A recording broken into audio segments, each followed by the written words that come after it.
Hello friends, मैं सुनीता त्रिपाठी आज आपसे मेल सुसाइड पे बात करूंगी।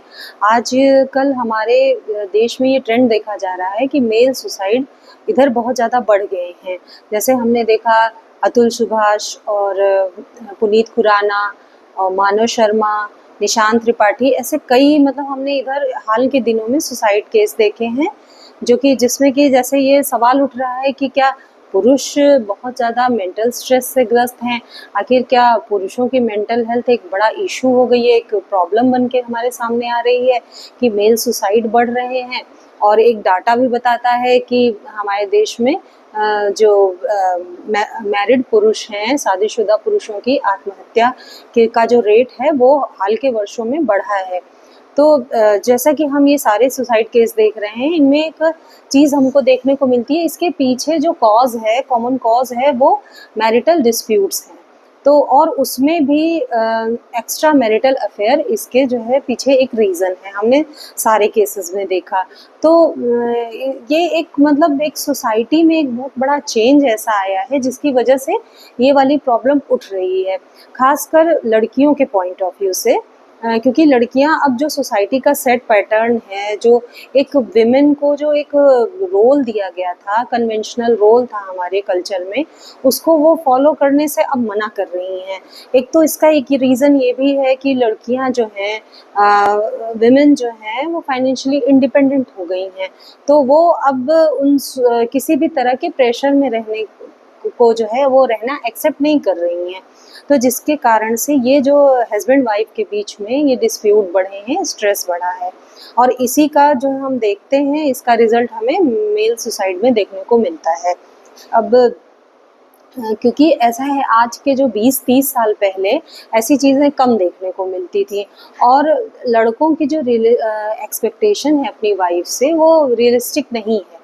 क्योंकि वो आज की लड़कियां, जो आज की मॉडर्न लड़कियां हैं, उनसे ये एक्सपेक्ट करते हैं कि वो जैसा उनकी मम्मी, उनकी नानी, उनकी दादी जैसे अपने हस्बैंड के लिए डिवोटेड थी, लॉयल थी, कमिटेड थी, उसी तरह के एक्सपेक्टेशंस को अपनी वाइफ से भी रखते हैं। और जब उनकी एक्सपेक्टेशंस पूरी नहीं होती हैं, तो कहीं ना कहीं उनके अंदर बहुत ज़्यादा स्ट्रेस आता है, और इसी स्ट्रेस के कारण धीरे धीरे ये एंजाइटी बढ़ते बढ़ते और वो सुसाइड की ओर उनको ले जाती है। तो इसका जो रीज़न है ये है कि आज के 20-30 साल पहले हमारी जो सोसाइटी थी, हमारे बच्चों की अपब्रिंगिंग, लड़के और लड़कियों दोनों की अपब्रिंगिंग इस तरह से की जाती थी, और स्पेशली लड़कियों की अपब्रिंगिंग इस तरह से होती थी कि उनको बहुत सारे उनके ऊपर रूल्स एंड रेगुलेशंस लगाए जाते थे, और उनको एक कल्चरल वैल्यूज़ को फॉलो करते हुए उनकी अपब्रिंगिंग की जाती थी। तो लड़कियां जो होती थी, वो फैमिली के प्रेशर में रहने के लिए एक मतलब उसी तरह वो डिज़ाइंड होती थी, उनकी एक हैबिट होती थी। लेकिन और जो 20-30 साल पहले अगर कोई बच्चे कॉम्पिटिटिव एग्ज़ाम की तैयारी भी करते थे, प्रिपरेशन करते थे, तो वो अपने शहर में ही रह के करते थे, अपनी फैमिली में रह के करते थे, और सेम सिटी में वो कोचिंग जाते थे। तो और उस समय ऐसा होता था कि जो ये कॉम्पिटिटिव एग्ज़ाम होती थी, जैसे कि मेडिकल होता था और इंजीनियरिंग होती थी, तो इनकी तैयारी बहुत जो मेरिटोरियस स्टूडेंट होते थे, अबव एवरेज होते थे, इंटेलिजेंट होते थे, जो अपनी क्लास में 1st to 10 रैंक वाले होते थे, वही इस कॉम्पिटिटिव फील्ड में जाने की सोचते थे। तो ऐसा होता था कि जब ये बच्चे, क्योंकि पढ़ने वाले बच्चे होते थे, तो ये पढ़ाई पे फोकस करते थे, अपने करियर पे फोकस करते थे, इनका पढ़ने में मन लगता था, तो ये इनका जो है रोमांस और अफेयर, इन इन सब चीज़ों की ओर वो ज़्यादा ध्यान नहीं देते थे। तो इसलिए उस समय का माहौल इतना ओपन नहीं था, और लड़के और लड़कियों के मल्टीपल अफेयर्स होना एक नॉर्मल बात नहीं थी। बहुत ही रेयर लोगों का ऐसा होता था कि जिनके मल्टीपल अफेयर्स रहे हों, अदरवाइज इतनी छूट नहीं होती थी, सोसाइटी इतनी ओपन नहीं थी। लेकिन आज के 10 साल पहले, 15 साल पहले ये धीरे धीरे ये ट्रेंड देखने में आया कि कोचिंग सेंटर्स की बाढ़ आ गई, और बच्चे जो हैं छोटे शहरों से, गाँव से, लड़के और लड़कियां कॉम्पिटिटिव एग्ज़ाम की प्रिपरेशन करने के लिए शहरों में आने लगे। छोटे शहरों से बड़े शहरों में आए। जैसे हमने देखा कि इलाहाबाद, लखनऊ, दिल्ली, कोटा में बहुत बड़ी संख्या में स्टूडेंट्स तैयारी करने के लिए जाने लगे। तो अब क्योंकि ये ज़रूरी नहीं था कि मतलब बहुत बहुत अच्छे, बहुत मेरिटोरियस, बहुत ही ज़्यादा सीरियस स्टूडेंट ही आ रहे थे, बल्कि एवरेज स्टूडेंट भी तैयारी की फील्ड में आने लगे, कभी कभी बिलो एवरेज भी आने लगे। मतलब एक बाढ़ सी आ गई स्टूडेंट्स की। अब जब वो अपनी फैमिली के प्रेशर से बाहर निकले, बड़े शहर में आए, तो वहाँ की चकाचौंध में वो मतलब उन एकदम ओपन माहौल उनको एकदम से मिला, तो वो अपनी लाइफ को एकदम फ्रीली जीने लगे, फुली एंजॉय करने लगे। तो इसी टाइम पे हमें ये देखने को मिला कि लड़के लड़कियों के मल्टीपल अफेयर्स हुए, लिव इन में रहने लगे और इस तरह की चीज़ें होने लगी। तो अब जब यही लड़कियां जिन्होंने इतनी ओपनली लाइफ जी हो, इतनी फ्रीली लाइफ जिन्होंने जी हो, या फिर हमने देखा बेंगलोर वगैरह में जो आईटी कंपनी में जिन लड़के लड़कियों की जॉब लगी, उन्होंने वो भी अपने घर से दूर जाके उन्होंने जॉब की और वहाँ पे भी वो एकदम ओपन माहौल में रहे।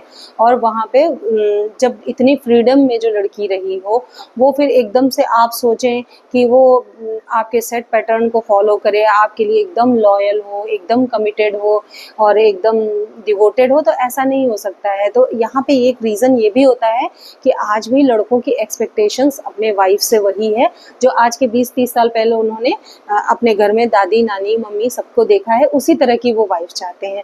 अब वो एक्सपेक्टेशंस आज की लड़कियां पूरी करने को तैयार नहीं है, क्योंकि वो इतने फ्री माहौल में रह चुकी होती हैं कि वो ये सारे बंधन मानने को तैयार नहीं होती हैं। और क्योंकि जब एक लड़की के मल्टीपल पार्टनर्स रह चुके हों, मल्टीपल अफेयर्स रह चुके हों, तो वो फिर ये आप एक्सपेक्ट नहीं कर सकते उससे, आप ये एक्सपेक्टेशंस नहीं कर सकते हैं कि वो शादी के बाद सिर्फ अपने हस्बैंड के साथ ही बंध के रहेगी। तो ये चांसेस बहुत ज़्यादा होती हैं कि ऐसी लड़की शादी के बाद भी एक्स्ट्रा मैरिटल अफेयर में चली जा सकती है।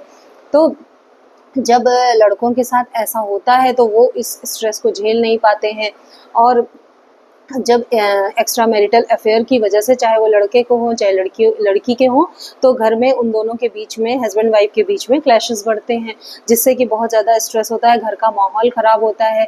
तो क्योंकि पुरुष पे इसका इसलिए ज़्यादा असर पड़ता है कि पुरुष अपनी बात बाहर जाके कह नहीं पाते हैं। जैसे मान लीजिए कोई लड़का है, उसकी वाइफ का एक्स्ट्रा मैरिटल अफेयर है, तो वो बहुत आसानी से अपने किसी दोस्त से या रिश्तेदार से नहीं कह पाता है, क्योंकि उसको ऐसा लगता है कि लोग उसका मजाक बनाएंगे।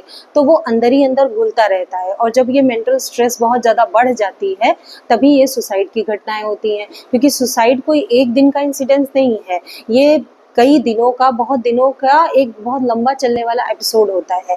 तो जिससे क्या होता है कि जब ये अपनी बात किसी से एक्सप्रेस नहीं कर पाते हैं, तो इसी वजह से एंजाइटी इतनी बढ़ जाती है कि वो हमें सुसाइड में कन्वर्ट हो जाती है। तो मेरा ये कहना है कि जब अगर किसी भी पुरुष को ऐसा लगता है कि आप बहुत ज़्यादा स्ट्रेस में हैं, बहुत ज़्यादा आपको मेंटल टेंशन है, आप अपनी जो सिचुएशन है, आपकी चाहे मैरिटल लाइफ का डिस्प्यूट हो, चाहे वो आपके ऊपर अगर केस चल रहे हैं, डिवोर्स का केस चल रहा है, उसका कोई डिस्प्यूट है, आप उससे लड़ नहीं पा रहे हैं, आप उससे मतलब इसको फेस नहीं कर पा रहे हैं सिचुएशन को, तो आपको वहाँ पे अपने किसी अच्छे दोस्त से, या फिर आपका कोई ऐसा रिश्तेदार हो या आपका कोई फैमिली मेम्बर हो जिससे आप कह सके, तो आप अपनी फीलिंग्स को एक्सप्रेस करिए, उसको मन में मत दबाइए। क्योंकि कहने से क्या होता है, आपका मन हल्का होता है और आपको सोल्यूशन भी फिर दिमाग में आते हैं। जब बहुत ज़्यादा दिमाग में टेंशन चल रही होती है, शांत नहीं होता है, तो उस समय सोल्यूशन आपके दिमाग में नहीं आएगा। जब आप दूसरे से किसी से एक्सप्रेस कर देते हैं, तो क्या होता है कि आपको सोल्यूशन भी मिलते हैं, आपका दिमाग शांत होता है, और फिर जब आपका दिमाग खाली होगा तभी तो उसमें कोई सोल्यूशन के लिए जगह बचेगी। तो इसलिए अपनी फीलिंग्स को एक्सप्रेस करिए, और अगर आपको लगता है कि मेंटल हेल्थ से रिलेटेड आपको प्रॉब्लम हो रही है, तो आप काउंसलर के पास भी जा सकते हैं। तो आपकी प्रॉब्लम आपको लगती है बहुत ज़्यादा ऐसी है कि आपको कोई सोल्यूशन नहीं मिल रहा, तो बिल्कुल काउंसलर की हेल्प लीजिए। और अगर मेंटल स्ट्रेस बहुत ज़्यादा है तो आप साइकेट्रिस्ट की हेल्प ले सकते हैं, और कई बार काउंसलिंग से, दवाओं से आपकी हेल्थ अच्छी हो सकती है, मेंटल हेल्थ। तो मेरा आपसे ये भी कहना है कि अगर कोई मेल या फीमेल आप बहुत ज़्यादा टेंशन में है, कोई आपकी लाइफ में ऐसी प्रॉब्लम है जिसका आपको सोल्यूशन नहीं मिल रहा है और आप बहुत परेशान हैं, तो आप मेरे कमेंट सेक्शन में अपना मोबाइल नंबर डाल दें, मैं आपको कॉल करके आपकी प्रॉब्लम सुनूंगी और बेस्ट पॉसिबल सोल्यूशन देने की मैं दूंगी मैं आपको। तो आप जो है, और ये मेरी ये सर्विस फ्री ऑफ कॉस्ट होगी। तो आप अपनी प्रॉब्लम मुझसे शेयर कर सकते हैं, कह सकते हैं। तो मेरा ये वीडियो आपको कैसा लगा कमेंट सेक्शन में लिखें। मेरे वीडियो को लाइक करें, ज़्यादा से ज़्यादा शेयर करें, मेरे इस चैनल को सब्सक्राइब करें। नेक्स्ट वीडियो में मैं आपसे किसी और टॉपिक पे बात करूँगी। Till then good bye.